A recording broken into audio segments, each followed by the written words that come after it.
মুম্বাইয়ের ওয়াংখেড়ে স্টেডিয়ামে নতুন ইতিহাস রচনা করলেন টিম ইন্ডিয়ার তরুণ ওপেনার অভিষেক শর্মা। ব্রিটিশ বোলারদের মেরে ছাতু করলেন টিম ইন্ডিয়ার ইয়ংস্টার।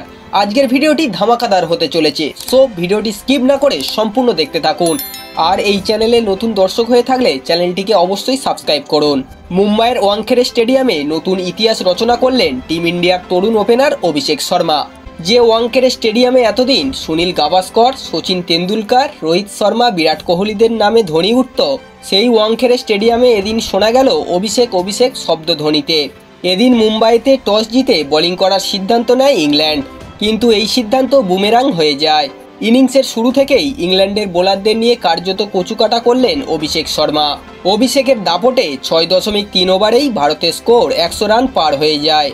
পাওয়ার প্লেতে টি-20 ক্রিকেটে নিজেদের সবচেয়ে বড় স্কোর করে ভারত। নিজের অর্ধশত রানও পূরণ করে ফেলেন অভিষেক। তারপর নিজের রানের গতি আরও বাড়ান অভিষেক শর্মা। 37 বলে নিজের অর্ধশত রানও পূরণ করেন তিনি। 10টি বিশাল ছক্কা ও 5টি চারের সাহায্যে ঐতিহাসিক 100 রান করেন অভিষেক। ভারতীয়দের মধ্যে দ্বিতীয় দ্রুততম অর্ধশত রান করেন অভিষেক। অল্পের জন্য ভাঙতে পারেননি রোহিত শর্মার 35 বলে 100 রানের রেকর্ড। আর আন্তর্জাতিক টি-20 ক্রিকেটে তৃতীয় দ্রুততম 100 রান করেন অভিষেক শর্মা। বন্ধুরা, এই ছিল আজকের ভিডিওটি। অভিষেকের ব্যাটিং আপনাদের কেমন লাগলো অবশ্যই কমেন্ট করে জানাবেন। ভিডিওটি ভালো লাগলে একটা লাইক করে দেবেন এবং এই ধরনের ক্রিকেট নিউজ সবার আগে পাওয়ার জন্য চ্যানেলটিকে অবশ্যই সাবস্ক্রাইব করে দেবেন।